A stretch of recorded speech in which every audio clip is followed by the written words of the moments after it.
안녕하십니까. 오늘도 성경 공부를 시작하겠습니다. 세대적 진리 벌써 5번째 시간이 왔습니다. 금방 시간이 가죠? 오늘은 그리스도의 재림에 대해서 이제 살펴보는 시간을 좀 갖겠습니다. 공부하기 전에 지난주 복습을 좀 해야 되겠죠? 자, 예언의 정의와 핵심 요건. 성경 예언의 정의는 앞으로 일어날 일들을 미리 적어놓은 미래의 역사책이다. 네, 예언의 핵심 요건은 첫 번째는 성취 전에 공개적으로 선포를 했다. 전 세계적으로 베스트셀러죠. 가장 많이 팔렸지만 또 반면에 가장 많이 읽지 않는 그런 또 책이지만 공개적으로 선포를 해놨다. 그 다음에 인간의 예측 능력이 초과됐다. 인간이 예측할 수 있고 수용할 수 있는 능력의 한계를 벗어나서 이제 예언을 해 놓으셨어요. 자, 세 번째는 아주 상세하게 세부사항을 제공합니다. 초림의 순환의 예언을 다 이제 지난주에 우리 공부했죠. 그 부분에 대해서 이제 예언을 해놨고, 그 다음에 시간이 예를 들어서 100년, 50년, 30년 이게 아니고 1000년에서 6000년의 기간을 두고 이제 예언이 됐는데 그 예언이 성취가 되고 있다. 그 다음에 초림 때는 예수님의 300여 가지의 예언이 성취가 되었다. 그것이 이제 수학적 확률로 보면 10의 80승분의 1. 이것이 어느 정도냐? 셋째 하늘 아래에 있는 모든 원자 중에 한 개를 점을 찍고, 원자입니다. 이런 물건이 아닙니다. 원자에 점을 찍고 눈을 가리고 단 한 번에 그것을 맞출 확률보다 더 높다. 그래서 이거는 예측보다는 불가능한 그런 완벽한 기적이다. 이제 이렇게 보시면 되고요. 그 다음에 이제 예언의 산봉우리잖아요.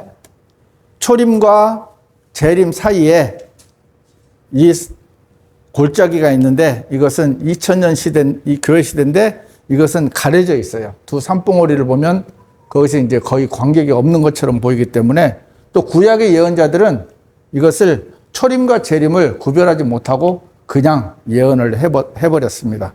그래서 그 대표적인 예언 해석은 이사야서 61장을 예수님께서 누가복음 4장에서 읽으시면서 주의 기꺼이 받으신 해까지만 읽고 책을 덮으시면서 이것이 너희에게 성취되었다. 이렇게 이제 말씀을 하신, 그러니까 같은 구절 안에서도 초림과 재림을 누가 구별해 주셨어요? 예수님께서 구별을 직접 해 주셨습니다. 이것이 지난주까지의 복습입니다. 자, 그 다음에 이제는 초림과 재림의 구별. 오늘 제목이 그리스도의 재림인데 우리는 초림을 알고 있어요. 이미 2000년 전에 초림이 이루어져 있기 때문에 우리는 초림과 재림을 명확하게 구별할 수 있는, 그죠? 아주 특별한 은혜를 입은 거예요. 그래서 말씀을 바르게 나누는 출발점을 우리는 알고 출발을 하는 거예요. 이제 성경을 바르게 나누지 못하는 거의 대부분의 사람들은 이 말이 무슨 뜻인지조차도 이제 모르는 거죠. 그래서 유대인들은요, 구약 예언자와 유대인들은 초림과 재림의 어떤 시간차를 몰라서 예수님을 그들은 거부를 했죠. 어떤 분은 이런 얘기를 하더라고요. 어제 이제 제가 좀 들은 얘기인데 유대인들이 아주 지금 절실하게 예수님을 기다리고 있다고. 예수님을 기다리고 있다고 이제 이야기를 하는데 어떤 분이 이제 이야기를 하는 게 뭐냐면 우리가 성경적으로 보면 유대인들은 누구를 반기냐면 적그리스도를 결국은 메시아로 받아들이잖아요. 그래서 그분은 하는 말이 예수님이 아니고 적그리스도를 유대인들은 기다리는 거나 마찬가지 아니냐. 이렇게 이제 이야기하는데 그것이 이제 현실적으로도 맞는 이야기거든요. 자, 그래서 초림, 재림, 현재, 재림을 우리는 명확하게 구별을 할 수 있습니다. 초림은 이미 일어난 일이잖아요. 과거입니다. 그래서 순환도 받으시고 하나님의 왕국. 하나님의 왕국은 하늘의 왕국하고 다릅니다. 이거는 영적인 왕국이에요. 무슨 말이냐면 구원을 받은 그리스도인들, 그렇죠? 영적인 몸. 그래서 하나님의 왕국입니다. 이거는 하늘의 왕국과는 별개입니다. 그리고 예수님은 예언자로도 오셨고요. 그 다음에 칭의는 뭐냐면 사람들은 그러니까 구원파나 다른 데서 이야기하는 것이 뭐냐면 예수님께서 우리의 죄를 해결해 주셨기 때문에 우리는 완전한 의인이라고 말을 하고 있어요. 하지만 그것은 성경에 반만 맞고 반은 틀리는 건데 우리는 혼이 구원을 받은 것이지 몸이 구원을 받은 게 아니거든요. 그래서 몸은 여전히 죄인입니다. 하지만 하나님이 보실 때는 예수님께서 우리의 모든 죄를 다 해결해 놓으셨기 때문에 우리를 의인이라고 칭해 주는 거예요. 그것을 칭의라고 하는 거거든요. 그래서 그것을 구별하지 못하니까 그 사람들은 몸까지 완벽하게 구원을 받았다고 하기 때문에 자기들이 이 몸으로 짓는 죄도 죄가 아니라고 이렇게 이제 주장을 하는 겁니다. 그리고 현재는요, 예수님은 대제사장 사역을 하고 계십니다. 우리 히브리서에 보면 우리에겐 한 대제사장이 계시니 하면서 하시고, 그 다음에 그리스도인들은 성화 단계를 이루고 있죠. 또 성화와 비슷한 말로 저는 이제 성화라기보다도 그리스도인들은 성장해 가는 것이다 라고 이제 이렇게 표현을 하는 게 맞다고 또 생각이 돼요. 왜냐하면 어린아이가 태어나면서부터 한꺼번에 바뀌지 않고 차근차근 성장해 나가잖아요. 그것과 마찬가지로 성화도 이루어지면서 성장도 이루어지는 것이 이제 맞는 거다. 그렇게 이제 저는 생각을 하고 있습니다. 그 다음에 재림은 앞으로 초림 때는 순환을 당하셨지만 재림 때는 하나님 영광, 예수님 영광을 받으시죠. 그 다음에 물리적인 하늘의 왕국이 이제 지상에 건설이 됩니다. 그리고 예수님은 왕으로 오십니다. 그래서 세상의 모든 나라를 다 다스리시죠. 그 다음에 우리는 영화롭게 바뀌는 완벽한 그리스도의 몸처럼 바뀌어지는 그런 것이 이제 된다. 이것이 이제 비교 대상이고요. 자, 사람들은 예수님의 재림을, 물론 후천년주의자들은 아예 천년왕국이 없다고 믿고 있고, 그 다음에,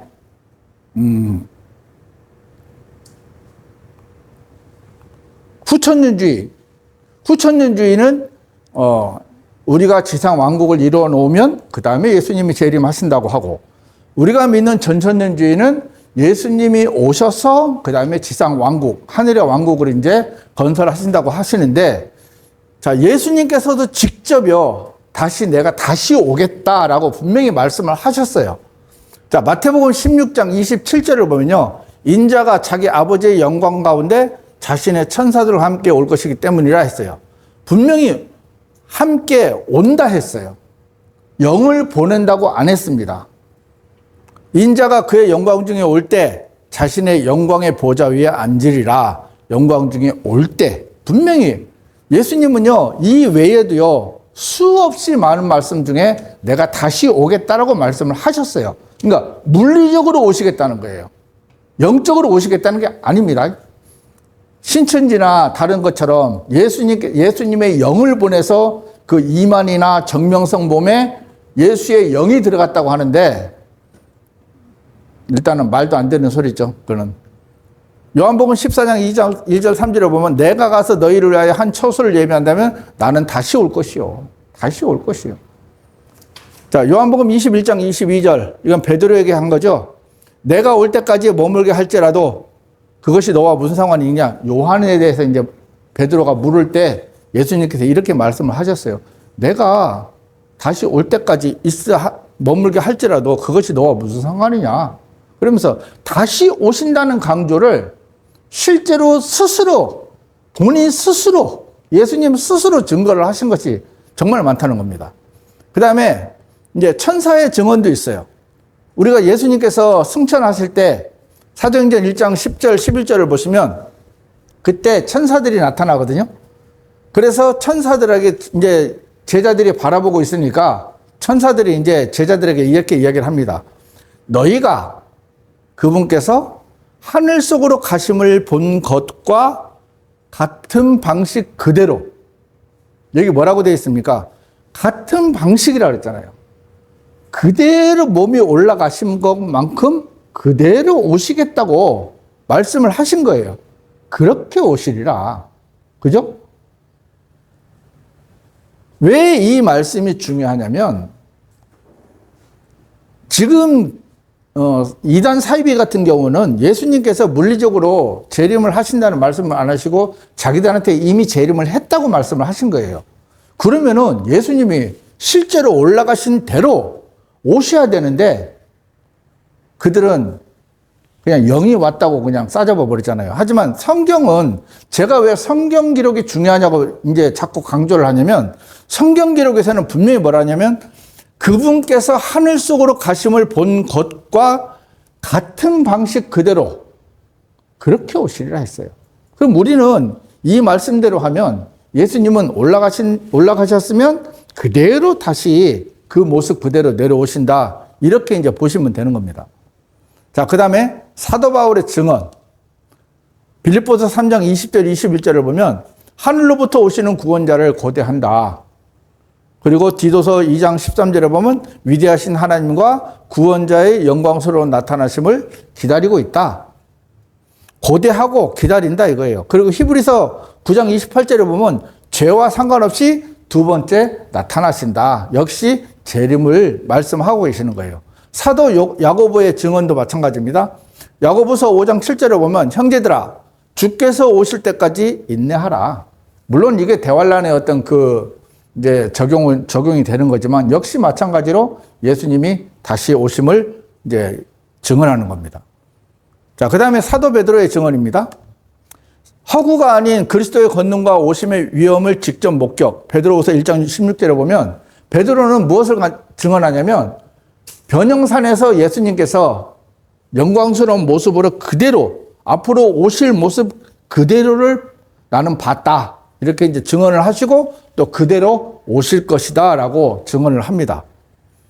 그 다음에 사도 유다의 증언은 우리가 잘 아시는 말씀이죠. 유다서 14장 15절에 보면 보라 그분께서 그분의 수만 성도들과 함께 오시라니 하면서 증거를 하고 계십니다. 또 사도 요한이 증언을 보면 요한일서 2장 28절에 보면 그분께서 오실 때 부끄럽지 않게 하라. 그러니까 오시는 거예요. 물리적으로 오신다고 예수님도 증언하시고 베드로도 증언하고 사도 바울도 증언하고 야고보도 증언하고 또 사도 요한도 증언하고 계시록 1장 7절에 보면 그분께서 구름들과 함께 오시는도다. 모든 눈이 그분을 볼 것이요 그랬어요. 자, 이게 이제 이 말씀을 보면은 이만희가 가짜라는 것이 증명이 되는 게 이만희한테 영이 들어가는 것을 본 사람은 아무도 없어요. 그렇죠? 근데 여기 보면 뭐라고 되어 있습니까? 모든 눈이 그분을 볼 것이요 그랬어요. 그러면 이만희가 가짜입니까? 성경이 가짜입니까? 정명석이가 가짜입니까? 성경이 가짜입니까? 둘 중에 하나는 가짜잖아요. 그렇죠? 우리는 뭘 믿어요? 우리는 성경을 믿기 때문에 이만희, 정명석, 기타, 안상홍 죽었죠? 자기가 예수라고 재림 예수라고 하는 모든 사람들은 다 가짜라는 것이 어쩌면 이 말씀 한마디로 다 그렇죠? 가짜라는 게 증명이 되는 겁니다. 그 다음에 주의 만찬의 증언, 이 빵을 먹고 잔을 마실 때마다 그분께서 오실 때까지 주의 죽으심을 보여주기 때문이라. 오실 때까지. 그렇죠? 이거와는 상관이 없지만 예수님께서 6월절 초유 만찬을 하시면서 6월절을 지키라고 하니까 어디서 지키고 있죠? 하나님의 교회에서는 6월절을 지켜야 구원을 받는다는 또 이상한 논리를 펴서 그런데 지금 그것 때문에 많은 사람들이 하나님의 교회를 유입이 되고 있습니다. 희한한 거는 뭐냐면은 신약 성경 안에 수백 군데가 그리스도의 피 그리고 은혜의 복음으로 구원을 받는다는 성경 구절이 그렇게 많은데도 6월절을 지켜야 구원을 받는다는 그 한마디에 사람들은 전부 그쪽으로 빠져들고 있다는 겁니다. 그래서 우리가 성경을 제대로 아는 것이 얼마나 중요한 건지 다시금 또 그런 부분들이 증거가 됩니다.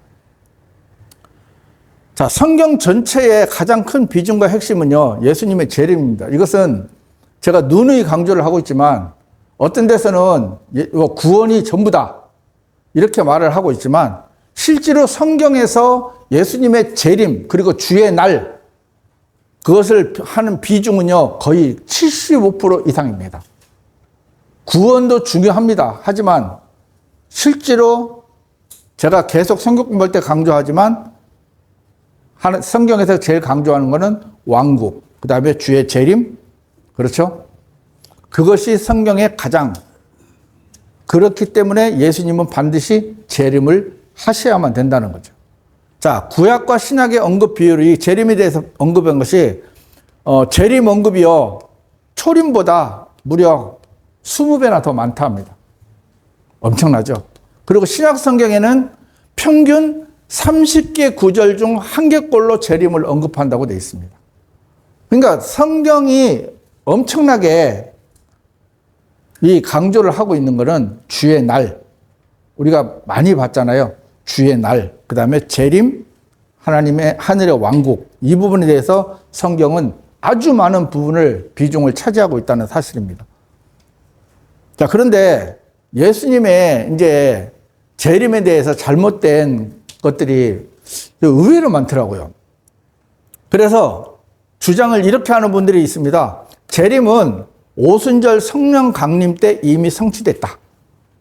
근데 이렇게 이제 주장을 하는 분들이 있는데, 자, 성경적으로 반박을 해보면 오순절에 오신 분은 예수님이 아니라 누구시죠? 성령님이시죠. 이거는 성경을 조금만 아는 사람들은 다 알 수 있는 말씀인데 사도행전 2장 1절에서 4절까지 그 증거 구절이 있습니다. 성령님은 예수님이 셋째 하늘로 가신 뒤에 오셔요. 그렇죠? 부활하시고 나서 그 다음에 제자들이 기도할 때 성령님이 오셨잖아요. 그리고 성령님이 오신 후에도 주님의 재림은 계속 미래 사건으로 예언됩니다. 이게 과거 사건이나 현재 사건으로 되는 것이 아니고 미래 사건으로 언급이 된 거예요. 데살로니가 전서 4장 16절에 이제 그 말씀이 증거가 되고 있습니다. 우리가 이 잘못된 이론에 대해서도 알고 있어야 되는 이유가 뭐냐면 엉뚱하게 이렇게 주장하는 사람들도 있어요, 보면. 자, 죄인이 회개할 때가 바로 예수님의 재림이다. 이렇게 또 주장하는 사람들도 있답니다. 자, 우리가 성경적으로 반박을 해보면 영적 해석이라는 핑계로요, 성경을 마음대로 왜곡하는 거예요. 자, 회심은 죄인이 그리스도께 나가는 거지 주님이 오시는 게 아닙니다. 맞죠? 우리가 회개를 한다거나 하나님 앞에 회심을 할 마음을 돌이키는 것은 우리의 마음이 돌이켜서 주님 앞에 가는 거지 주님이 우리한테 오시는 게 아니라는 겁니다. 그래서 성경의 재림은 항상 무엇이 제일 중요하냐? 문자적, 물리적, 가시적. 가시적은 이제 눈에 보이는 것입니다. 이것의 재림이에요. 영적인 것이 없어요. 재림은 아까 사도행전 1장 10절, 11절을 보시면 너희가 본 그대로 같은 방식대로 온다 했지. 올라가실 때는 눈에 보이지만 내려오실 때는 눈에 안 보이셔. 하지만 요한계시록 1장 7절에도 분명히 기록되어 있잖아요. 모든 사람들의 눈이 볼 것이요. 그렇죠? 그래서 이것을 우리는 정말 정확하게 기억을 하고 있어야 돼요. 문자적, 물리적, 가시적인 재림이다. 이것을 이제 기억을 좀 하고 계셨으면 좋겠습니다. 또 하나가 뭐냐면 성도의 죽음이 곧 예수님의 재림이다. 이렇게 주장하는 사람들도 있어요. 자, 그런데 죽음이 재림이라면 예수님은요, 보좌 오른편이 아닌 이 지상에 계셔야 돼요. 왜? 계속 죽잖아요, 사람들은. 맞죠? 나는 이런 것을 도대체 무슨 근거로 하는지를 모르겠어요. 예수님은 원수를 발등상 삼으실 때까지 셋째 하늘 보좌에 계신다고 히브리서 8장 3절에 기록이 되어 있습니다. 그렇죠? 자, 그리고 또 하나 뭐냐면 죽음은요, 죄의 대가예요. 로마서 6장 23절에 기록하고 있습니다. 하지만 재림은 부활과 영광이에요. 빌립보서 3장 20절, 21절이 이 부분을 갖다가 뒷받침하고 있습니다. 자, 또 네 번째. AD 70년 예루살렘이 파괴가 됐죠. 그때 예수님의 재림이었다. 과거 학파가 이렇게 주장을 하고 있습니다. 하지만 진짜 예수님이 재림하실 때 일어나는 일들은, 자, 일단 성도가 부활하죠. 데살로니가 4장 16절에 증거되어 있습니다. 그 다음에 올리브산이 갈라집니다. 스갈에서 14장 4절에.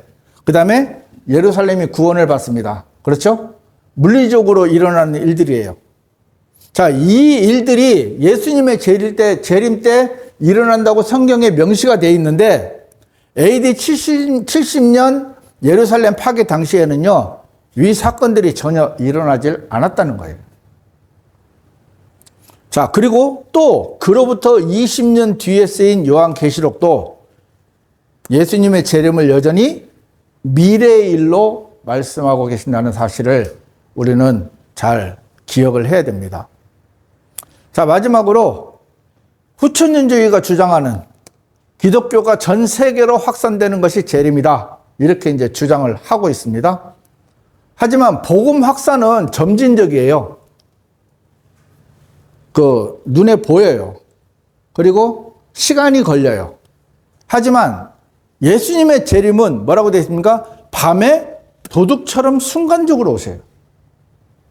마태복음 24장 27절입니다. 자, 그리고 또 하나 뭐냐면, 복음 확산은 구원을 주고, 여전히 우리는 복음을 전해야 하죠.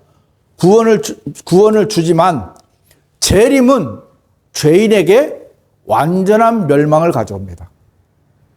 데살로니가 후서 1장 7절에서 9절이 이 부분을 이제 증거를 하고 있습니다. 그래서 이 5가지 외에도 뭐 또 많이 있지만 대표적인 것을 이제 뽑아왔는데, 이런 말도 안 되는 것으로 인해서 예수님의 재림을 이제 없다고 이렇게 말하는 사람들이 이제 점점 늘어나고 있잖아요.